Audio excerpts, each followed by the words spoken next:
যদি বাংলাদেশে এখন চান যে আমি ইলিয়াস, আমি ধরেন বাংলাদেশে থাকতাম, আমি যেইখানেই থাকি, আপনি যদি চাইতেন আমারে যা ইচ্ছা করতে পারতেন, স্বীকার করলাম। কিন্তু সমস্যা কি জানেন ভাই, আমরা তো একসঙ্গে কাজ করার জন্য আসছি। কাতারে বসা থ্রেট করে, ইলিয়াস তুই দেশে আয়। সে কিন্তু কাতারে ফেসবুকের এটাই বললাম, কমেন্ট করলে, আমার এইটাই মনে হয় কমেন্ট যে করলে বলে দেশে আয়। কাতারে সব দেশপ্রেমিকের দেশে বিদেশ থাকে, আমার ধারণা যে সব দেশপ্রেমিকের বিদেশ থাকে। এখন রাব্বানি ভাই, আমিও দেশে যাইতে চাই, আমারও খুব ভালো, আমার ইচ্ছা করে। আমার মা মারা গেছে, আমি দেশে যাইতে পারি না, আমার বিরুদ্ধে মামলা টামলা হয়েছে। তো এখন আমাকে একটা ছাত্রলীগের পদ দিতে হবে, তাইলে ভাই আপনি একটু ফেস করেন। আমি বলছি দেশে আসে ফেস করেন। আমি ছাত্রলীগের একটা পদ দেন, তাইলে অন্তত এইটা নিশ্চিত হবে যে আমার অর্থনৈতিক আর কোনো সমস্যা থাকলো না। কারণ ছাত্রলীগ করলে তারা বাংলাদেশে আপনাকে মেম্বার করা হবে, আপনি আসেন, আমরা ভালো কাজ করবো। আমি ছাত্রলীগের না, আপনি ঠিক মানবিক ভালো কাজ করার জন্য আপনি আসেন। ভাই আমি মানে কথার মাঝখানে ই করলে আসলে কনসেন্ট্রেশন হারায়। সরি না, আপনি ছাত্র কথা বলে আমাকে বলতে হবে ভাই। আমি গোলাম রাব্বানি, ছাত্রলীগের জেনারেল সেক্রেটারি ইলিয়াস ভাই, আমি আপনাকে চ্যালেঞ্জ দিয়ে বলছি, আমি চ্যালেঞ্জ দিয়ে বলছি, বাংলাদেশ, শুনেন এক মিনিট, আপনার শুনবো। বাংলাদেশ ছাত্রলীগের সাধারণ সম্পাদক হিসেবে আমি গোলাম রাব্বানি কোন মন্ত্রণালয় ডিপার্টমেন্টে কোথাও একটা টাকার কাজ করি নাই। আমি আপনাকে ওপেন চ্যালেঞ্জ দিলাম, আপনি তো বিদেশ থেকে অনেক দেশে খবর রাখেন, আপনি খোঁজ নেন বাংলাদেশের কোন মন্ত্রণালয়ে এনিহোয়ার 1 টাকার কাজ গোলাম রাব্বানি অবৈধভাবে করছে কিনা। আমি যদি এটা বলছেন যে আপনি ছাত্রলীগকে ধারাভাবে বলবেন না, সবাইকে এক পাল্লায় মাপবেন না ভাই করে বলতে চাই না, কিন্তু আপনি প্রসঙ্গটা যেহেতু আনলেন রাব্বানি ভাই, যেদিন কিনা আমি তো আপনার চ্যালেঞ্জ দিয়ে বের বললাম, হয়েছে, যেদিন জাহাঙ্গীরনগর বিশ্ববিদ্যালয়ে আপনার ছাত্রলীগের নেতাদের সাথে আপনার ফোন রেকর্ড বের হয়েছে, সেই ঘটনাকে কেন্দ্র করে আপনাকে বহিষ্কার করা হয়েছে। তার মানে আপনি চাঁদাবাজি করেছেন। যদি না করে থাকেন তাহলে শেখ হাসিনা ভুল করেছে। আপনার দুটার একটা করা উচিত ছিল, হয় ওই দিন পদত্যাগ করা উচিত ছিল, অথবা ওইটা মেনে নিতে হবে যে আপনি চাঁদাবাজ। দুইটার একটা মেনে নিতে হবে। আপনি কোনটা মানবেন? আপনি কিন্তু মানেন নাই কিছু। আপনি কি যেটা করেছেন আইনের মাধ্যমে আমি যদি আইনের মাধ্যমে হতো, তাহলে কিন্তু আপনাকে প্রথমে পুলিশ জেলে নিত, গ্রেফতার করতো, আপনার বিরুদ্ধে ওয়ারেন্ট আসতো, তারপরে আপনি থানায় যেতেন, তারপরে জেলে যেতেন, জেলে যাওয়ার পরে কোর্টে যেতেন, কোর্টে যেয়ে আমি তো কোনো অন্যায় করি নাই। তাহলে আপনাকে যেহেতু বের করা হয়েছে, তাহলে শেখ হাসিনাকে আপনার বয়কট করা উচিত। আপনি করবেন না? তাহলে দুটো একসাথে আমরা মানতে পারছি না। আমরা দুজনের একজনকে মনে করছি অপরাধ করেছে, হয় শেখ হাসিনা অপরাধ করেছে অথবা আপনি অপরাধ করেছেন। দুটার একটা। এবার আপনি কোনটা মানবেন সেটা আপনার পরের বক্তব্যে আপনি জবাব দেবেন। 2 নাম্বার হচ্ছে, আপনি আপনার যে ছাত্রলীগের কমিটি ছিল, আপনার ঠিক আগের কমিটির একজনকে আমরা দেখেছি, আমি নাম ধরে বলছি, সোহাগ সাহেবকে দেখেছি যে সুন্দর ব্যাগ টেক নিয়ে তারপরে নমিনেশন পেপার জমা দিতে এসেছে 2018 সালে নির্বাচনে। ছাত্রলীগের একজন নেতা ঢাকা বিশ্ববিদ্যালয় থেকে পড়াশোনা করে বের হয়েই তার কোনো চাকরি নাই, ব্যবসা নাই, তিনি কিভাবে নমিনেশন পেপার কিনতে আসেন এবং নির্বাচনে যেতে যান? কারণ বাংলাদেশে এখন নির্বাচন করতে গেলে তার অন্তত 2-4 কোটি টাকার মালিক হতে হবে, সেটা লিকুইডিটি মানি থাকতে হবে। তো সেই লোক কিভাবে নির্বাচনে যায়? অর্থাৎ আমরা দেখছি, আমরা তো বাংলাদেশেরই মানুষ, তো আমরা তো জানি যে ছাত্রলীগের এখন ইনকাম ভালো, অথবা আপনি যদি আমাকে একটা পদ দেন আমি দেশে ফিরে আসতে রাজি আছি ভাই, আর কোনো কিছু দরকার নেই। 3 নাম্বার হচ্ছে, যেটা বলতে চাই, আপনি সালাউদ্দিন কাদের চৌধুরীর কবর ভাঙার বিষয়ে ব্যাখ্যা দিয়েছেন। না, কবর ভাঙি নাই ভাই, আপনি ভিডিওটা আবার দেখবেন। যেটা করেছেন, একটা প্লাস্টিকের সাইনবোর্ড ছিল, শহীদ লেখা দেওয়া হয়েছে। আমি কিন্তু খুব মনোযোগ সহকারে আপনার বক্তব্য শুনছিলাম। আপনি আশা করছি শুনবেন, এবং আমার কোনো ভুল থাকলে সেটা আপনার বক্তব্যের সময় আপনি বলেন। তো আপনি সেখানে যেটা করেছেন, আপনার 1 নাম্বার হচ্ছে, যদি আপনার মনে হয় যে দেশের আইনের কোনো ব্যত্যয় ঘটেছে, আপনার একটা মামলা করা উচিত ছিল যে এই ট্রাইব্যুনালে ওনার রায় হয়েছে, রায় হওয়ার পরে ওনার ফাঁসি হয়েছে, উনি শহীদ দিতে পারেন না, কিন্তু সেটা আপনি করতে পারবেন না। কারণ হচ্ছে এই শহীদ কিন্তু কোনো রাষ্ট্রের সম্মাননা না। আমি আপনাকে একটু 30 সেকেন্ড একটা কথা বলছি যে এখানে রাব্বানি ভাই তো ছাত্রলীগের সাধারণ সম্পাদক ছিল। আমাকে যেই কেসে অভিযুক্ত করা হয়েছে, এখানে গোলাম রাব্বানি এই প্রোগ্রামে বলছেন যে ধর্ষণের অভিযোগে নাই, ধর্ষণের সহযোগিতা, অর্থাৎ ভিকটিমের যে অভিযোগ ছিল যে মেয়েটি আমার কাছে বিচার দিয়েছিল, আমি বিচার করি। আমার ব্যাখ্যা আমি দিয়েছি যে ফৌজদারি অপরাধের বিচার করা আমি কোনো অথরিটি না। প্রধানমন্ত্রীর deputy press secretary Ashraful Alam Khokon, আমি চ্যানেল আইয়ের 3য় মাত্রায় একটি প্রোগ্রামে গেছিলাম, তার ভেরিফাইড ফেসবুক অ্যাকাউন্ট থেকে লাইভে কমেন্টস করছেন যে নূর তো ধর্ষক, সেই প্রোগ্রামে কয় টাকা দিয়ে এলো। আমি এটা বলতে চাচ্ছি আপনাকে, যেখানে প্রধানমন্ত্রীর ডেপুটি প্রেস সেক্রেটারি তারাই আপনার ধরেন আইনের তোয়াক্কা না করে একজনকে অপরাধী বানিয়ে দিচ্ছেন। সুতরাং ছাত্রলীগ তো তাদের ব্যক্তিগত ব্যাপার, অনুসরণ ব্যক্তিগত ব্যাপার। আপনি একজনের সাথে আরেকজনকে মিলাবেন না। আমি কখনোই মানে ইন্টেনশনালি কখনোই বলি নাই যে আমার সাবেক বিপি ধর্ষক। সেখানে আপনি একজন আইনের ছাত্র, সে বিবাহিত লোক, সে কিভাবে ধর্ষক হবে? আইনের মাধ্যমে যাওয়া, যদি তারা কোনো আইন ভঙ্গ করে থাকে তাহলে আইনের মাধ্যমে যাওয়া। ভাই আপনি কন্টিনিউ করবেন, কিন্তু মাসুদ কামাল ভাই কিছু একটা বলতে চাচ্ছিলেন, অনেকক্ষণ ধরে চেষ্টা করছিলেন, আপনার মাধ্যমে আপনাকেই বলতে চাচ্ছিলেন। জি জি জি মাসুদ ভাই প্লিজ। না আমার আপনি নতুন করে বলার কিছু নেই। আমার কাছে মনে হচ্ছে কি, দেখেন প্রায় 2 ঘন্টা হয়ে গেল, তাই না? 2 ঘন্টা ধরে এখন যে আলোচনা চলছে, সরকার যেটা বলি, বিশেষ করে আপনার নূর এবং ইয়ের সঙ্গে, এই রব্বানির সঙ্গে এইভাবে যদি আপনার মনে করেন ও বললো আমি বললাম, ও বললো আমি বললাম, এভাবে বললে কিন্তু আপনার সারা চলবে। হ্যাঁ, সারা চলার মতো ওনাদের এনার্জি আছে। আমি তো বুড়া মানুষ ভাই, আমার আপনি আরেকটু বসেন, আপনি বুড়া অবশ্যই না, আপনি এত বুড়া হন না। আচ্ছা, আমার মনে হয় মাসুদ কামাল ভাই শেষ করুক, ইলিয়াস ভাইয়ের পরে মাসুদ কামাল ভাই শেষ ফিনিশিং দিক, ভালো হবে। সিনিয়র থেকে সিনিয়র কবরের ফলক আপনি সরাতে গিয়েছেন, সেটা আইনের মাধ্যমে যাওয়া উচিত ছিল। আপনি মামলা করতে পারতেন, তারপরে কোর্ট যদি মনে করে সেখানে তারা লোক পাঠিয়ে তারপর সেটা সরাতে পারতো, সেটা আপনি করেননি। 2 নম্বর অপরাধ যেটা করেছেন সেটা হচ্ছে তাদের পরিবার, সে কিভাবে মারা গেছে সেটা তাদের ব্যাপার, সেটা মানে রাষ্ট্র সেটার বিচার করেছে, সেই বিচার নিয়ে প্রশ্ন আছে, সেই প্রশ্নে যাচ্ছি না। কিন্তু তারা মনে করছে যে তার বাবা বা তার স্বামী সে যে রাজাকার, এটা নিয়ে আপনার কোনো প্রশ্ন আছে? সে যে অবশিক্ষিত রাজাকার, এটা অবশ্যই আছে। সে কোথাও বলেন নাই কখনো সে যে রাজাকার, অবশ্যই আছে। সে কখনোই বলতে হবে কেন? আপনি বলছেন কিন্তু যে আদালত থেকে সুখরঞ্জন বালিকে তুলে নিয়ে ইন্ডিয়াতে পাঠিয়ে দেওয়া হয়, সেই ট্রাইব্যুনাল নিয়ে আমাদের সমস্যা আছে। অতএব আমরা এই বর্তমানের এই আইন মানি না। আমি ব্যক্তিগতভাবে এই আইন আমি মানি নাই। এই ট্রাইব্যুনাল নিয়ে যথেষ্ট স্কাইপ কেলেঙ্কারি থেকে শুরু করে এগুলো ওপেন সিক্রেট, এগুলো কোনো কিছু তো গোপন নাই রাব্বানি ভাই, মানে গোপন না তো আপনি নিজেও জানেন। ভাই 30 বছর 40 বছর আগের কেস আপনি এখন যে করা সৎসাহস করেছেন, সেখানে আপনার মানে সবকিছু পারফেক্ট হবে এভাবে আপনি কিভাবে বুঝতে পারলেন? 40 বছর আগের তার মানে প্রধানমন্ত্রী শেখ হাসিনা আপনার ইয়ে করবে, প্রধান বিচারপতিকে বলবে যে একটারে ঝুলাই দাও, যত তাড়াতাড়ি পারো একটাকে ঝুলাই দাও, প্রমোশন দিব, এটা বলবে? এটা স্কাইপ কেলেঙ্কারিতে বের হয়েছে এইসব কথাবার্তাগুলো। অতএব এটা নিয়ে তো ভাই বিতর্ক আপনারা তৈরি করেছেন, আমরা করি না। অতএব এই ট্রাইব্যুনালে যে বিচার হয়েছে সে বিচার আমি মানি না। আর শহীদ, আচ্ছা যাই হোক ইলিয়াস ভাই, আমি এই ছোট বিষয়টা আমি কনক্লুড করছি। আমি কিন্তু তারপরে বলে দুঃখ প্রকাশ করেছি যখন দেখেছি যে সেটা আমার ইন্টারেস্ট ছিল সিম্পল, যে নামের আগে শহীদ কথাটা মানে ভালো লাগে নাই আমার কাছে, আমি সহ না আরো সবার সাথে, কিন্তু আমি দুঃখ প্রকাশ করেছি। এটা কিন্তু মুক্তিযুদ্ধের ওই ইয়ে না, সার্টিফিকেট না যে এটার জন্য আপনাকে ভাতা দিতে হবে। শহীদ লাগাইলে কিন্তু সরকারি কোনো ভাতা চায়নি আপনার ছাত্রলীগের কাছে। এই ঘটনার জন্য আমি কিন্তু পরবর্তীতে আমি দুঃখ প্রকাশ করেছি। হ্যাঁ, পরবর্তীতে আমি এই ঘটনার জন্য দুঃখ প্রকাশ করেছি, অনেকে খারাপ লেগেছে। একজন মানুষ মারা গেলে আসলে থাকে না, রাইট? আমি বলেছি ইলিয়াস ভাই অনুভূতিতে আঘাত দিয়েছেন, আপনি তাদের ধর্মীয় অনুভূতিতে আঘাত দিয়েছেন, এটা করা ঠিক হয় না। কারণ কবর কিন্তু সবারই থাকবে, বাড়িঘর সবারই থাকবে। আমি দুঃখ প্রকাশ করেছি আমি আবার বলছি, একজন মানুষ মারা গেলে তার কিছু থাকে না। এই ঘটনার পরে আমি দুঃখ প্রকাশ করেছি। যে অনেক ধন্যবাদ ভাই, অনেক ধন্যবাদ আপনার কাছে। এটা এই ধরনের, আপনার কাছে অন্তত আমার এই ধরনের প্রত্যাশা ছিল যে আপনি অনেক আগে এটা নিয়ে অ্যাপ্রিশিয়েট করি আমরা। হ্যাঁ, আপনার কাছে এটা আমরা অন্তত আশা করি নাই। এটা অন্য ছাত্রলীগের কারোর কাছে, লেখক ভট্টাচার্যের কাছে আশা করতে পারি, কিন্তু আপনার কাছে আমরা যখন গিয়ে ভাই আমি যখন গিয়েছিলাম সবাই মিলে বলেছেন। That's great. ইলিয়াস ভাই বলবেন। জি, তো এখন এইসব যদি বাদ দেওয়া হয়, আপনি এককভাবে তো ছাত্রলীগকে রিপ্রেজেন্ট করেন না। ছাত্রলীগের যে চরিত্র সেটা আমরা জাহাঙ্গীরনগরে আজকে যে আপনার যে ঘটনা, আমি ভাই চেষ্টা করছি পজিটিভ দিকে দেওয়ার জন্য চেষ্টা করেছি, রাইট, কিন্তু সেটা আমরা দেখছি না। দেশের সার্বিকভাবে ছাত্রলীগ পজিটিভ দিকে যাচ্ছে, আপনি যেটা চাচ্ছেন সেটা হচ্ছে না, বরং আপনাকে সরিয়ে দেওয়া হয়েছে। আপনি তো চাঁদাবাজির বিরুদ্ধে কথা বলতে গিয়েছিলেন আপনার অভিমত অনুযায়ী, অতএব আপনাকে কিন্তু রাখা হয়নি, আপনাকে সরিয়ে আমার অনুযায়ী না, আপনি তো জানেনই, সেটা তো আমি ওপেনলি দিয়েছি। ম্যাডামের দুর্নীতির সব তথ্য আমি ওপেন দিয়েছি, বা 4বার আমি আপলোড করেছি ফেসবুকে। আপনার কাছে আসবো আমি, মানে ইলিয়াস ভাই শেষ করলে 1 মিনিট করে সবাই আবার একটু বলার সুযোগ পাবেন। জি, এরপরে শেষ করব। এটাই হচ্ছে বেসিক্যালি এটাই হচ্ছে ছাত্রলীগের চরিত্র। আমরা যেটা দেখছি, হাতুড়ি চাপাতি থেকে শুরু করে অনেক ঘটনা ঘটছে, অথচ শিবিরের মেসেজ যাওয়া হচ্ছে, শিবিরের লোকজন যেখানে থাকছে সেখানে কোরআন হাদিসের বই পাওয়া হচ্ছে। সেই কোরআন হাদিসের বইকে বলা হচ্ছে জঙ্গি। শিবির নিয়ে আসলে বললেন না ইলিয়াস ভাই, একবারে ব্রাশ ফায়ার করে আপনি 8 জনকে মেরে ফেলছেন। আপনার তো এটা নিশ্চয়ই মনে আছে।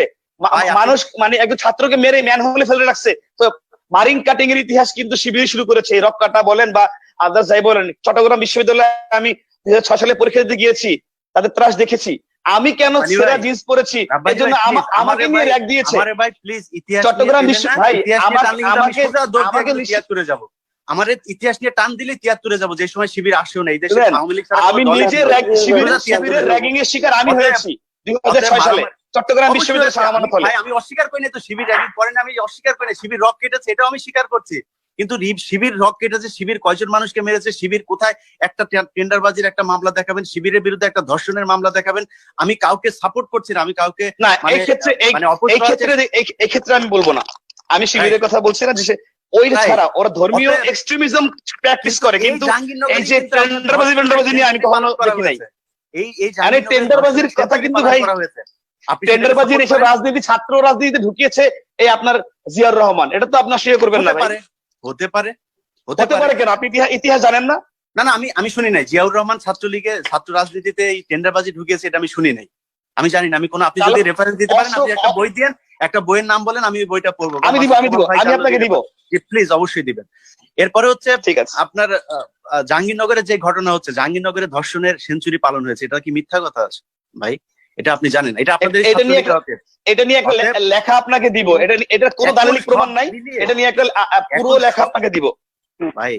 ঠিক আছে, এই সব মিলিয়ে আমি এখন ছাত্রলীগের যে অবস্থা দেখছি ভাই, এটা আসলে কোনো ভদ্র মানুষ এদের সাথে এই মুহূর্তে অন্তত সম্পৃক্ত থাকতে পারে না, কারণ ইমেজটা এখন যেই জায়গায় এসে পৌঁছেছে। কারণ আমি মনে করি যাদের বাবা মা ধরুন ছাত্রলীগ, কিন্তু কেউ কলেজ ছাত্র দলের ইমেজ আছে ভাই, প্রতিটা ই করলে তো ভাই সমস্যা হবে। ইলিয়াস সাহেব শেষ করুক, হ্যাঁ শেষ করুক, এরপর বলবেন। তো কোনো বাবা মা কেউ কিন্তু হাই স্কুল কলেজ পর্যন্ত কিন্তু কেউ ছাত্রলীগ করে না। ছাত্রলীগ করে কোথায়? বিশ্ববিদ্যালয়ে এসে, যখন তার বাবা মা জানে না যে তারা ছাত্রলীগ করছে। কিন্তু আমি বিশ্বাস করি কোনো বাবা মা যদি জানে যে তার সন্তান ছাত্রলীগ করে, আমি মনে করি না সেটা মানে সে কখনো করতে দিবে। এইটা কেউ এই ধরনের, মানে এটা তো কি করবে? ছাত্রলীগ তো কোনো নাম না, এটা এখন গালির নাম ভাই।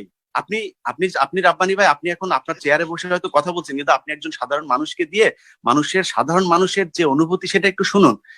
তারা কি মনে করে, আপনাদের পারসেপশনটা কোথায় গিয়ে দাঁড়িয়েছে, এটা আপনি একটু নিজে মনে করুন। আমি এটা নিয়ে আর কোনো কথা বলতে চাই না। আর নুরু ভাইয়ের একটা, এই করোনার সময় ছাত্রলীগের চেয়ে বেশি ভালো কাজ কেউ করেছে? ছাত্রলীগের অর্ধেক কাজ কেউ করেছে এই পুরো করোনা কালে?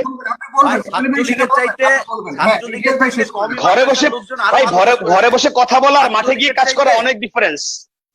ছাত্রলীগের এরকম রিস্ক নিয়ে অনেক বেশি ভালো প্রোগ্রাম বোধহয় আজকে শেষ হবে না, একটু কাউন্টার রিকাউন্টার না করে শেষের দিকে যাই। আমি একটু শেষ কথা বলি, এগুলো চলবে, সবার সমস্যা আছে ভাই। আসেন আমরা পজিটিভ কাজ করি, রাব্বানী ভাই আসেন, ভালো কাজ করি আমরা। হ্যাঁ, দ্যাটস গ্রেট। রাব্বানী ভাই, ইলিয়াস ভাই শেষ করে তারপর আপনার কাছে আসছি, 1 মিনিট করে আপনার কাছে শুনবো। আপনি রাব্বানী ভাই এখানেও কিন্তু আপনারা পরিচয় দিচ্ছেন, এরকম করলে তো হবে না। আমরা তো আপনার কথার মাঝখানে এরকম করি নেবে, আমি শেষ করে দিচ্ছি, তারপরে আমার সময় দেওয়ার দরকার নেই ভাই। আপনি ভালোভাবে ছাত্রলীগকে যেভাবে বাস দিতেছেন, আর আপনি এটা পক্ষপাত মতো কথা বলতেছেন। আপনি ভালো কাজ করছেন, আপনার মতো করে ছাত্রলীগের যা করছে সেটা বলছে, পাশাপাশি আপনি ভালো কাজ।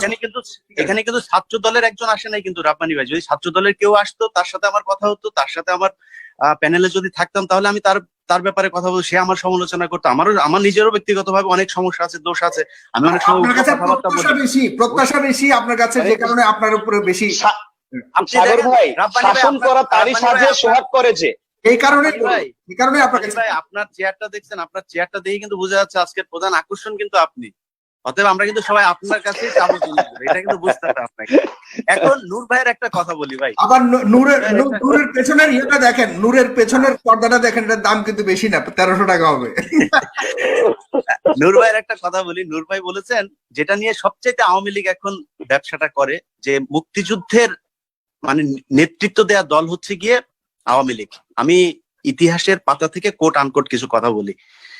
স্বাধীনতার দলিল পত্র 590-91 নাম্বার পৃষ্ঠা, সেখানে মাওলানা ভাসানী ঢাকায় একটা জনসভা করেছে, এবং সেই জনসভায় তিনি 71 সালে সেই জনসভায় তিনি 3 লক্ষাধিক মানুষের সামনে, যেটা 7ই মার্চের যে ভাষণ, সেটা কিন্তু শেখ মুজিবুর রহমানের ভাষণ, যেহেতু অনেক সুন্দর করে তিনি কথা বলতেন, সেটা সামনে এসেছে। কিন্তু এর বাইরেও কিন্তু সরাসরি স্বাধীনতার ঘোষণা দিয়ে অনেক কয়টা ভাষণ আছে আপনার এই মাওলানা ভাসানীর। এর মধ্যে একটা প্রথম ভাষণ যেটা হয়, সেটা হচ্ছে 1957 সালের 10 থেকে 12 ফেব্রুয়ারি পর্যন্ত কাকমারি সম্মেলন হয়। ঐতিহাসিক সেই কাকমারি সম্মেলনে তিনি পাকিস্তানকে বলেছেন যদি এরকম চলতে থাকে তাহলে আসসালামু আলাইকুম। মাসুদ কামাল ভাই আছে আমার সিনিয়র সাংবাদিক, আমার কোনো তথ্য ভুল হলে আমাকে বলবেন। তো সেখানে তিনি বলার পরে সেই বছরেই 25শে জুলাই রূপমহল সিনেমা হলে ভাসানীকে নতুন দল গঠন করতে হয়েছে। কেন জানেন? কারণ ভাসানী তখন এই আওয়ামী লীগে ছিলেন এবং তাকে রাখতে দেওয়া হয় নাই। কেন? তিনি স্বাধীনতার কথা বললেন, এই জন্য তাকে দলে রাখা হয় নাই। তিনি বের হয়ে এসে তারপরে এই রূপমহল সিনেমা হলে 25শে জুলাই 1957 সালে নতুন দল গঠন করলেন। সেই দলের থেকেই তিনি ন্যাপ, এই তারপর থেকেই সেই ন্যাপ চললো। অতএব ভাসানী কিন্তু এরপরে যুদ্ধের কথা বলা হয়েছে। তারপরেরটা বলি, এরপরে শেখ মুজিবুর রহমানের সাহেবের সাথে ভাসানী সাহেবের অনেক ধরনের দ্বন্দ্ব হয়েছে, অনেক কিছু, এগুলো ইতিহাসের সবকিছু আপনারা জানেন। সবশেষ যেটা ডকুমেন্ট সেটা বলি, সেটা হচ্ছে শারমিন আহমেদের, যিনি তাজউদ্দিন আহমেদ সাহেবের মেয়ে, তিনার বই নেতা ও পিতা বইয়ের 45-46 নাম্বার, 2টা পৃষ্ঠার মধ্যে খুব স্পর্শকাতর কয়েকটা বিষয় লেখা আছে। এর মধ্যে একটা হচ্ছে তাজউদ্দিন আহমেদ, নূরজাহান মোর্শেদ, তারপরে হচ্ছে ব্যারিস্টার আমিরুল ইসলাম, ইনারা বেশ কয়েকজন গিয়েছিলেন 25শে মার্চ রাতে যে মুজিব সাহেব আপনি যেহেতু বঙ্গবন্ধু আপনি যেহেতু এই এখন আমাদেরকে যেহেতু আলাদা হয়ে যেতে হবে, আমাদেরকে একটা বাসা ঠিক করা ছিল, যে বাসাতে তারা থাকবে গোপনীয়ভাবে এবং সেখানে থেকেই মুক্তিযুদ্ধ নিয়ন্ত্রণ করবে, পরিচালনা করবে। কিন্তু শেখ মুজিবুর রহমান সাহেব 25শে মার্চ এসে তিনি বললেন আমি যাব না। এরপরে বললো ওকে ঠিক আছে, আপনি যেহেতু যাবেন না, আপনি যেহেতু গ্রেপ্তার হবেন, তাহলে আমাদেরকে এই স্বাধীনতা ঘোষণাপত্র এটা আপনি পড়ে শোনান। আমাদের টেপ রেকর্ডার নিয়ে গিয়েছে, টেপ রেকর্ডারে পড়েন। আমি কিন্তু ইতিহাসের বই থেকে বলছি, ওনার বইয়ের 45-46 নাম্বার পৃষ্ঠা পড়লে আপনারা এগুলো পাবেন। সেখানে তিনি বলছেন না, আমি টেপ রেকর্ডারে বক্তব্য দিব না। তারপরে বললেন যে ঠিক আছে তাহলে এটা একটা সিগনেচার করেন। তিনি বলেছেন আমি সিগনেচার করব না। তিনি বললেন যে তোমরা সবাই যাও, নাকে তেল দিয়ে ঘুমাও, 27 তারিখে হরতাল। অর্থাৎ যে 26 তারিখে শহীদ প্রেসিডেন্ট জিয়াউর রহমানের ভাষণের পরে যুদ্ধ শুরু হলো, সেই যুদ্ধটা কিন্তু শুরু হওয়ার কথা ছিল না। অনেকে বলছেন যে উনি ওনার পক্ষে, উনি সেটা ভদ্রতা দেখিয়েছেন, কিন্তু উনি না বললেও পারতেন। 27 তারিখ হচ্ছে হরতাল ছিল শেখ মুজিবের ঘোষণা অনুযায়ী। অতএব এই স্বাধীনতার নেতৃত্ব দেওয়া নিয়ে অনেক ধরনের প্রশ্ন আছে। সেই বইয়ের 196 নাম্বার পৃষ্ঠায় ব্যারিস্টার আমিরুল ইসলামের একটা সাক্ষাৎকার ছাপা হয়েছে। সেখানে তিনি বলছেন যে শেখ মুজিব সরাসরি, আমি কোট আনকোট পড়ছি এই লাইনটা, শেখ মুজিব সরাসরি মুক্তিযুদ্ধের সাথে কোনো লিঙ্ক রাখতে চাননি। উনি হয়তো একটি নেগোসিয়েশন চাচ্ছিলেন। শেখ মুজিব জানতেন তাকে হত্যা করা হবে না, সেই জন্য তিনি গ্রেপ্তার হয়েছিলেন। কোট আনকোট বললাম রাব্বানী ভাই, আমি কিন্তু আমার লেখা বই পড়ছি না, তাজউদ্দিন আহমেদ সাহেবের মেয়ে শারমিন আহমেদের বইতে পড়ছি। সব শেষ আমি ওই যে আমার সেই দর্শকের বক্তব্যের প্রশ্নটা উত্তর দিতে চাই, যে কুষ্টিয়াতে যে ভাস্কর্য ভাঙা হয়েছে, আর যে সেই কুষ্টিয়া জেলার এসপি যে বক্তব্য দিয়েছে সেটা নিয়ে ওনার একটা আক্ষেপ ছিল। ভাই, কুষ্টিয়া জেলার যারা এখন এই যে এই বয়সের যারা এসপি, তারা সবাই কিন্তু ছাত্রলীগ থেকেই গিয়েছে। তো এই ব্যক্তি সেখানে যে আছেন খুব নিজেদের লোক, সেটা কিন্তু সরকার আগে থেকেই জানতো বলেই সেখানে শেখ মুজিবুর রহমানের ভাস্কর্যটা ভাঙা হয়েছে। শেখ মুজিবের ভাস্কর্য যে কোনো মাদ্রাসা ছাত্র ভাঙে নাই, সেটার প্রমাণ হচ্ছে ওই ভাস্কর্য যারা ভাঙতে যাচ্ছিল তাদের পেছনে পেছনে সিসি ক্যামেরা হাঁটছিল। এটাই হচ্ছে সবচেয়ে বড় প্রমাণ। এই পৃথিবীতে এখন পর্যন্ত এরকম সিসি ক্যামেরা আমি দেখি নাই যে যারা ভাঙতে যাচ্ছে তাদের বাড়ি থেকে শুরু করে ফলো করে একেবারে ভাঙা পর্যন্ত ফলো করেছে, এবং সুন্দর করে কোনো দিকে তাকায় না। হাতুড়িও সেই জায়গায় রেডি ছিল, হাতুড়ি দিয়ে। তো এখন হাতুড়ি কাদের জাতীয় প্রতীক সেটা তো আমরা জানি। অতএব এটা নিয়ে তো কথা বলার কিছু নেই ভাই। যাই হোক রাব্বানী ভাই, আমার কথা শেষ হলে আমি নুরুর কাছে যাচ্ছি।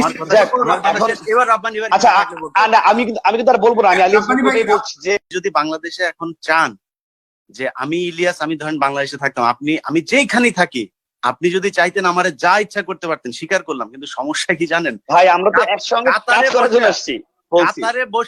কাতারে বসা থ্রেট করে ইলিয়াস তুই দেশে আয়, সে কিন্তু কাতারে ফেসবুকে এটাই বললাম, কমেন্ট করলে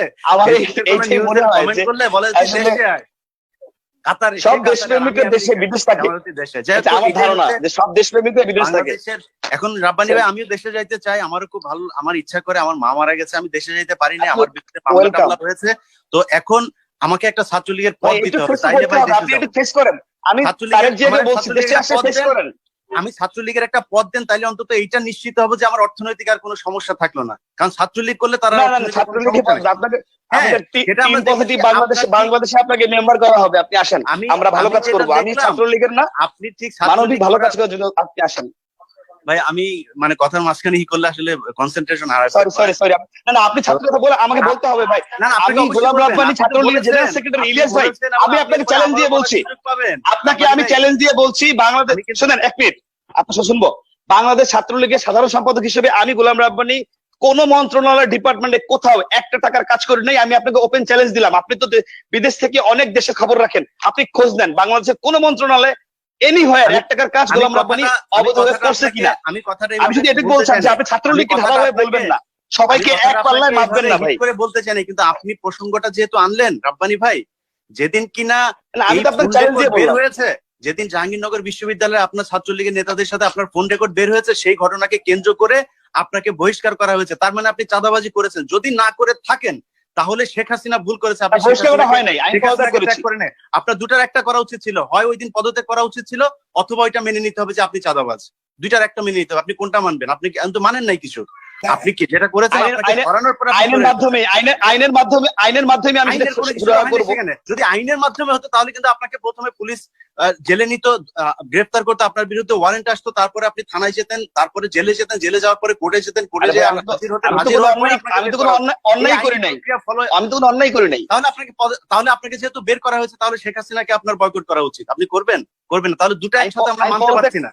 আমরা দুজনের একজনকে মনে করছি অপরাধ করেছে, হয় শেখ হাসিনা অপরাধ করেছে অথবা আপনি অপরাধ করেছেন। দুটার একটা। এবার আপনি কোনটা মানবেন সেটা আপনার পরের বক্তব্যে আপনি জবাব দেবেন। 2 নাম্বার হচ্ছে, আপনি আপনার যে ছাত্রলীগের কমিটি ছিল, আপনার ঠিক আগের কমিটির একজনকে আমরা দেখেছি, আমি নাম ধরে বলছি, সোহাগ সাহেবকে দেখেছি যে সুন্দর ব্যাগ টেক নিয়ে তারপরে নমিনেশন পেপার জমা দিতে এসেছে 2018 সালে নির্বাচনে। ছাত্রলীগের একজন নেতা ঢাকা বিশ্ববিদ্যালয় থেকে পড়াশোনা করে বের হয়েই, তার কোনো চাকরি নাই, ব্যবসা নাই, তিনি কিভাবে নমিনেশন পেপার কিনতে আসেন এবং নির্বাচনে যেতে যান? কারণ বাংলাদেশে এখন নির্বাচন করতে গেলে তার অন্তত 2-4 কোটি টাকার মালিক হতে হবে, সেটা লিকুইডিটি মানি থাকতে হবে। তো সেই লোক কিভাবে নির্বাচনে যায়? অর্থাৎ আমরা দেখছি, আমরা তো বাংলাদেশেরই মানুষ, তো আমরা তো জানি যে ছাত্রলীগের এখন ইনকাম ভালো, অথবা আপনি যদি আমাকে একটা পদ দেন আমি দেশে ফিরে আসতে রাজি আছি ভাই, আর কোনো কিছু দরকার নেই। 3 নাম্বার হচ্ছে, যেটা বলতে চাই, আপনি সালাউদ্দিন কাদের চৌধুরীর কবর ভাঙার বিষয়ে ব্যাখ্যা দিয়েছেন।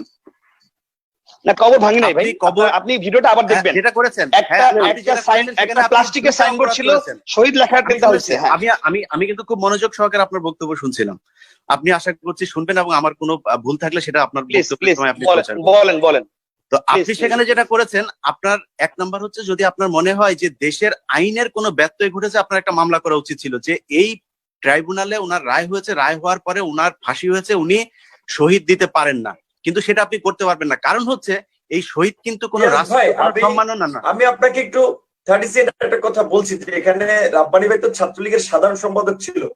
আমাকে যেই কেসে অভিযুক্ত করা হয়েছে, এখানে গোলাম রাব্বানী এই প্রোগ্রামে বলছেন যে ধর্ষণের অভিযোগে নাই, ধর্ষণের সহযোগিতা, অর্থাৎ ভিকটিমের যে অভিযোগ ছিল যে মেয়েটি আমার কাছে বিচার দিয়েছিল, আমি বিচার করি। আমার ব্যাখ্যা আমি দিয়েছি যে ফৌজদারি অপরাধের বিচার করা আমি কোনো অথরিটি না। প্রধানমন্ত্রীর deputy press secretary Ashraful Alam Khokon, আমি চ্যানেল আইয়ের 3য় মাত্রায় একটি প্রোগ্রামে গেছিলাম, তার ভেরিফাইড ফেসবুক অ্যাকাউন্ট থেকে লাইভে কমেন্টস করছেন যে নূর তো দর্শক, সেই প্রোগ্রামে কয় টাকা দিল।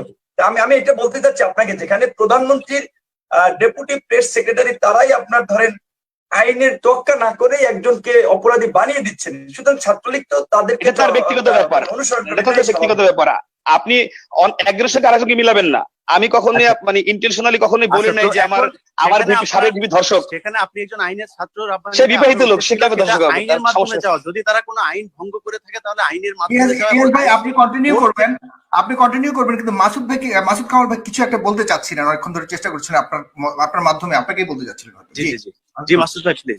না, আমার আপনি নতুন করে বলার কিছু নেই। আমার কাছে মনে হচ্ছে কি, দেখেন প্রায় 2 ঘন্টা হয়ে গেল, তাই না?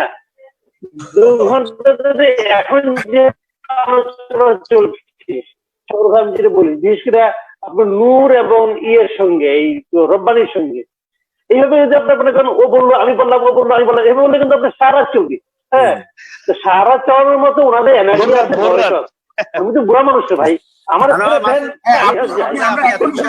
আপনি আরেকটু বসেন, আপনি বুড়া অবশ্যই না, আপনি এত বুড়া হন না। আচ্ছা, আমার মনে হয় মাসুদ কামাল ভাই শেষ করুক, ইলিয়াস ভাইয়ের পরে মাসুদ কামাল ভাই শেষ ফিনিশিং দেখ, ভালো হবে। সিনিয়র থেকে সিনিয়র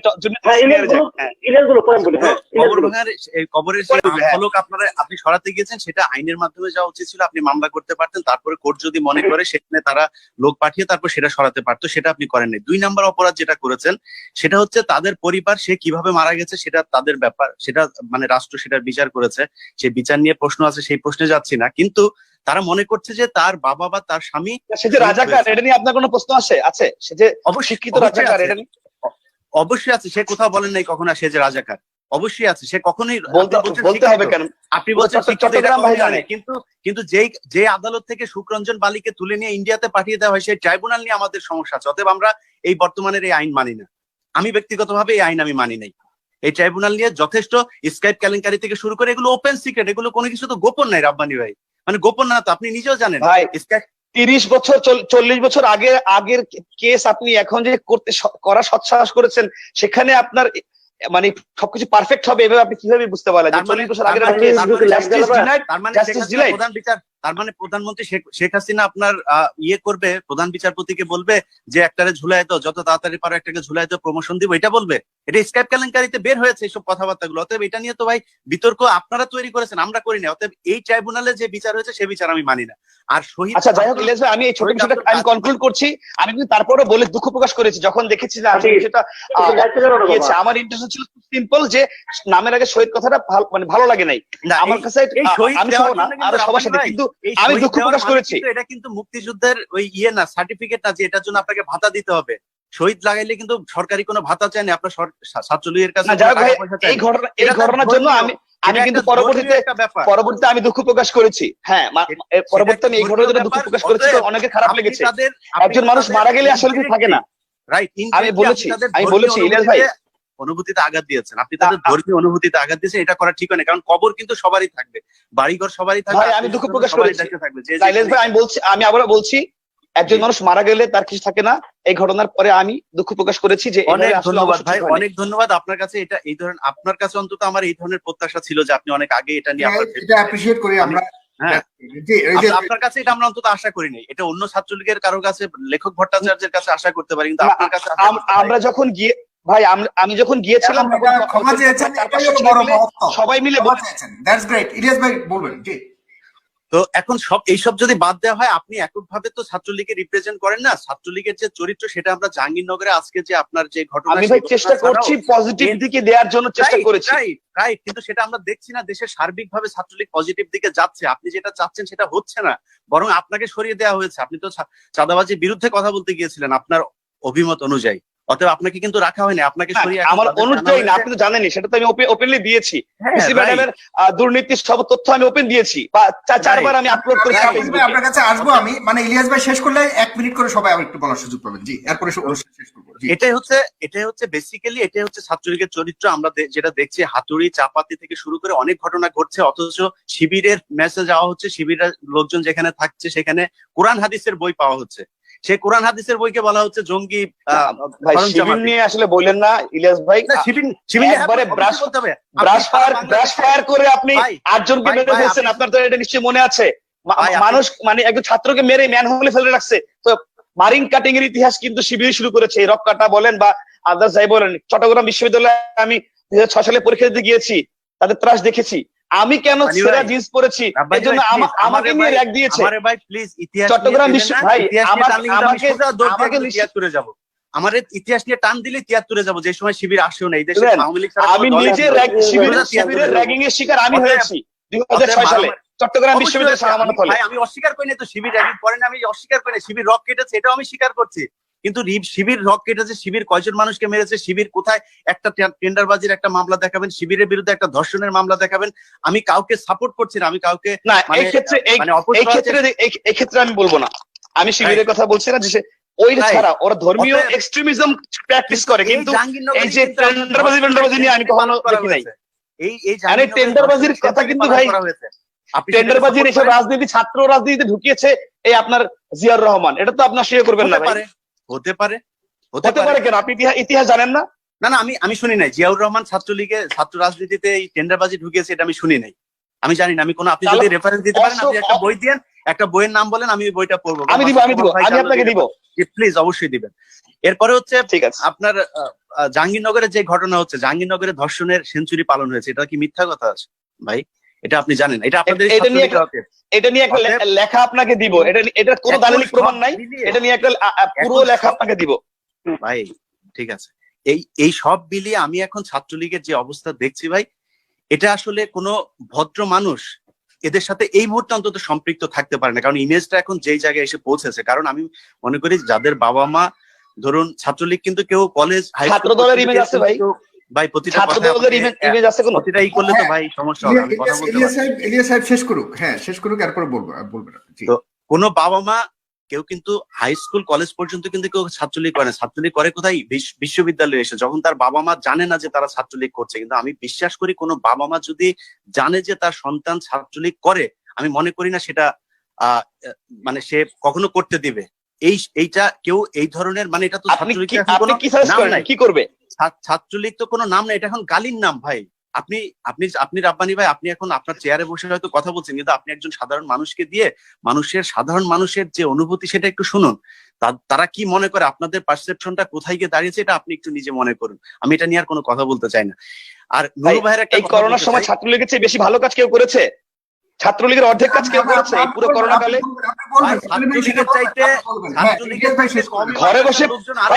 ঘরে বসে কথা বলা আর মাঠে গিয়ে কাজ করা অনেক ডিফারেন্স। ছাত্রলীগের চেয়ে এরকম রিস্ক নিয়ে অনেক বেশি ভালো। এভাবে কাউন্টার রিকাউন্টার চললে প্রোগ্রাম বোধহয় আজকে শেষ হবে না। একটু কাউন্টার রিকাউন্টার না করে শেষের দিকে যাই। আমি একটু শেষ কথা বলি, এগুলো চলবে, সবার সমস্যা আছে ভাই। আসেন আমরা পজিটিভ কাজ করি। রাব্বানী ভাই আসেন, ভালো কাজ করি আমরা। হ্যাঁ, দ্যাটস গ্রেট। রাব্বানী ভাই, ইলিয়াস ভাই শেষ করে এরপর আপনার কাছে আসছি। 1 মিনিট করে আপনার কাছে শুনবো। আপনি রাব্বানী ভাই এখানেও কিন্তু আপনারা পরিচয় দিচ্ছেন, এরকম করলে তো হবে না। আমরা তো আপনার কথার মাঝখানে এরকম করি নেবে, আমি শেষ করে দিচ্ছি, তারপরে আমার সময় দেওয়ার দরকার নেই ভাই। আপনি ভালোভাবে ছাত্রলীগকে যেভাবে বাস দিতেছেন, আর আপনি এটা পক্ষপাত মতো কথা বলতেছেন। আপনি ভালো কাজ করছেন, সেটাও তো আপনি ভালো কাজ করছেন আপনার মতো করে। ছাত্রলীগের যা করছে সেটাই বলছে, পাশাপাশি আপনি ভালো কাজ। এখানে কিন্তু ছাত্র দলের একজন আসে নাই কিন্তু রাব্বানী ভাই। যদি ছাত্র দলের কেউ আসতো, তার সাথে আমার কথা হতো, তার সাথে আমার প্যানেলে যদি থাকতাম, তাহলে আমি তার ব্যাপারে কথা বলবো, সে আমার সমালোচনা করতো। আমার নিজেরও ব্যক্তিগতভাবে অনেক সমস্যা আছে, দোষ আছে। আমি অনেক সময় প্রত্যাশা বেশি আপনার কাছে, যে কারণে আপনার উপরে বেশি।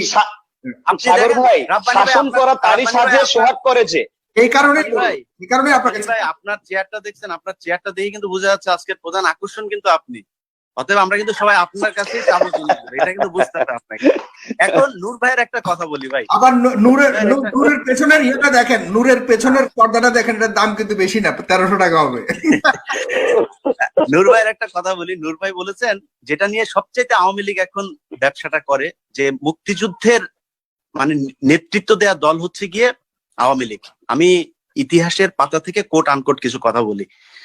স্বাধীনতার দলিল পত্র 590-91 নাম্বার পৃষ্ঠা, সেখানে মাওলানা ভাসানী ঢাকায় একটা জনসভা করেছে, এবং সেই জনসভায় তিনি 71 সালে সেই জনসভায় তিনি 3 লক্ষাধিক মানুষের সামনে, যেটা 7ই মার্চের যে ভাষণ, সেটা কিন্তু শেখ মুজিবুর রহমানের ভাষণ, যেহেতু অনেক সুন্দর করে তিনি কথা বলতেন, সেটা সামনে এসেছে। কিন্তু এর বাইরেও কিন্তু সরাসরি স্বাধীনতার ঘোষণা দিয়ে অনেক কয়টা ভাষণ আছে আপনার এই মাওলানা ভাসানীর। এর মধ্যে একটা প্রথম ভাষণ যেটা হয়, সেটা হচ্ছে 1957 সালের 10 থেকে 12 ফেব্রুয়ারি পর্যন্ত কাকমারি সম্মেলন হয়। ঐতিহাসিক সেই কাকমারি সম্মেলনে তিনি